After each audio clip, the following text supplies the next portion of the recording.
तुमच्यात दम आहे ना तर एकदा या ना, एकदा या रणांगणात. एक तर तुम्ही राहू नाही तर आम्ही राहू, पण असे बालिश धंदे बंद करा ना. सगळेच आहे ना, तुझ्या वार केल्याशिवाय राहणार नाही हे सुद्धा तू लक्षात ठेव. सगळ्यात सांगतो महत्वाचा, हे मोरक्या आहे ना, मोरक्या. त्यामुळे आज या ठिकाणी ही फक्त ठिणगी आहे.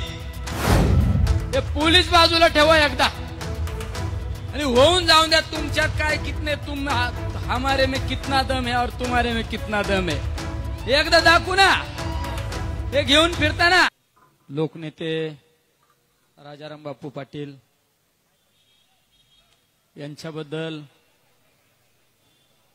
जे चुकीच्या पद्धतीने त्यांच्याबद्दल जे शब्द वापरले त्याचा निषेध म्हणून आज या ठिकाणी असंख्य पाटील परिवारावर प्रेम करणारे या ठिकाणी सर्व माझ्या बंधू भगिनींनो, माझ्या तरुण मित्रांनो, महाराष्ट्र हा संस्कृतीपासून कुठेतरी लांब चाललेला आहे. आज या ठिकाणी प्रत्येकाच्या भाषणामध्ये एक उद्रेक होता. ज्यावेळेस मोर्चाला सुरुवात झाली त्यावेळेस सुद्धा प्रत्येकामध्ये एक उद्रेक होता की एवढ्या सुसंस्कृत नेत्याबद्दल, ज्यांनी ही पिढी घडवली, ज्यांनी समाज घडवला, त्या नेत्याबद्दल एक कुणीतरी लुंगासुंगा येऊन आपल्या नेत्याबद्दल बोलतो, म्हणून ही निषेधाला एवढी असंख्य गर्दी या ठिकाणी जमा आहे.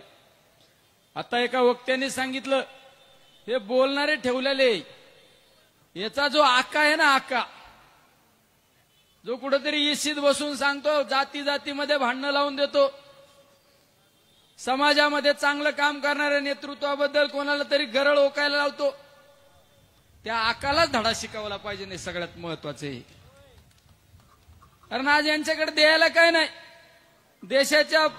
देशाची परिस्थिती पाहिली, राज्याची परिस्थिती पाहिली, लोकांना निवडणुकीमध्ये मोठमोठे आश्वासनं दिले, पण यांच्याकडे द्यायला काय नाही.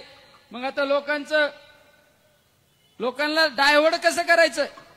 मग हिंदू मुस्लिम, अरे 2014च्या आधी सर्व समाज एकत्र येऊन सण उत्सव एकत्र साजरे करीत होते, आणि असं काय झालं अचानक? राज्यामध्ये जातीमध्ये संघर्ष निर्माण करून देण्याचं काम यांनी जाणीवपूर्वक केलं, कारण यांच्याकडे विकासाचा अजेंडा नाही. आज राज्यामध्ये अतिशय जास्त पावसामुळे, ढगफुटीमुळे शेतकरी हवालदिल झाले, शेतकऱ्यांचं नुकसान झालं, शेती वाहून गेली, माल वाहून गेला, घरं वाहून गेले, दुकानं वाहून गेले. त्यांना त्या ठिकाणी तात्काळ मदत करणं गरजेचं आहे, पण त्यावर कोणाला बोलत नाही. शेतीमालाला काय परिस्थिती आहे, आज कांद्याची काय परिस्थिती आहे, ऊसाची काय परिस्थिती आहे, सोयाबीनची काय परिस्थिती, कपाशीची काय परिस्थिती, दुधाची काय परिस्थिती आहे. माझ्या शेतकऱ्याला आत्महत्या करण्याची वेळ आलेली आहे, त्यावर कोणी बोलायला तयार नाही. आमच्या तरुण बेरोजगारांबद्दल बोलायला तयार नाही कुणी. फक्त समाजामध्ये संघर्ष निर्माण करायचा, समाजामध्ये काही असे वाचाळवीर तयार करून ठेवले त्यांनी, गावागावात जायचं आणि काहीतरी गलिच्छ पद्धतीने बोलायचं आणि लोकांचं लक्ष डायव्हर्ट करायचं. त्यामुळे त्यांना धडा शिकवण्याची वेळ आलेली आहे, धडा शिकवण्याची वेळ आलेली. मी तर या सगळ्यांना सांगतो, हे पोलीस बाजूला ठेवा एकदा आणि होऊन जाऊन द्या. तुमच्यात काय कितने तुम हमारे में कितना दम है और तुम्हारे में कितना दम है, एकदा दाखवू ना. हे घेऊन फिरताना काल कुणीतरी सांगितलं, जो कुणीतरी वाचाळवीर बोलला तो पहिला 2 पोलीस घेऊन फिरत होता, आता 4 पोलीस दिलेत, आता 10 देतील. तुमच्यात दम आहे ना तर एकदा या ना, एकदा या रणांगणात. एक तर तुम्ही राहू नाही तर आम्ही राहू, पण असे बालिश धंदे बंद करा ना, बालिशपणा बंद करा. आणि सांगितलं जातं, मीडियावर सांगितलं जातं आम्ही समज देऊ. अरे तू जरा दम देऊन सांगितलं, ताकद आहे का कोणाची? आम्ही जर एखाद्या व्यासपीठावर एखादा शब्द चुकीचा गेला तर पवार साहेब सांगतात, चुकीच्या पद्धतीने स्टेटमेंट करतात, ते सांभाळून बोला, एवढंच सांगतात. आमच्या परत तोंडातून शब्द येत नाही. अरे यांनाच गोड लागत ना.